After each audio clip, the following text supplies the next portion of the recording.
Wow, you're doing a lot of great stuff in the world, and I'm really glad you're out there. And I'm really. Well, I would also like to say that if people are going to do this program, they should do it badly. What do you mean? Because it's scary to plan your future and to write about your past, and you might think, "Oh my God, I have to get this right, and I have to write down everything correctly, and yes. I can't make any mistakes." It's like, that's wrong. Just do a bad first draft. Cool. It's like a low resolution plan, and it isn't going to be perfect, but some articulation is way better than none. Like, you get a lot of benefits from doing it badly, and so don't be afraid of it. You're only writing it for yourself anyways. It's not like someone else is going to evaluate it.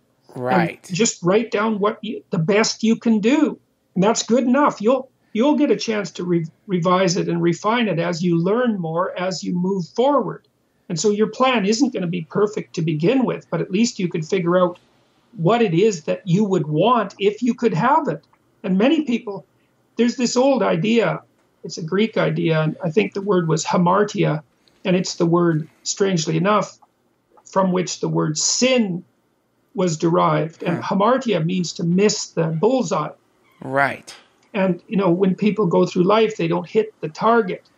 And the reason for that often is they don't specify the target. They're afraid to allow themselves to know what they want, because that also sets up conditions of failure. Yes. And so they shrink from it. But I can tell you one thing that I've learned as a clinical psychologist, and that is that you do not hit a target you don't aim for. That's beautiful.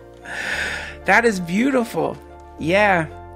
I love it. Yeah, I love it. That the moment you set up that target, the tension that it creates is painful, which is probably why people avoid it. But right, yes, because you conceive yourself in terms of distance to the target. But yes. If the distance is too great and it crushes you, then you have to set a closer target. Right. Right, it should be challenging and meaningful.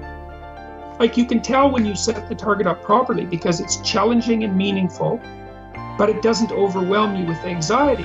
And so you can calibrate it. If you're too anxious, then you move the target closer and you make it easier to hit. Right. Like, you don't want to make it so easy to hit that any old idiot can do it without any change or effort, because then there's no growth. Right. But you want to set up the target so that you have a pretty decent chance at hitting it, but it stretches you a little bit beyond where you are now. Gotcha. And then not only do you hit the target, but you make yourself a better archer.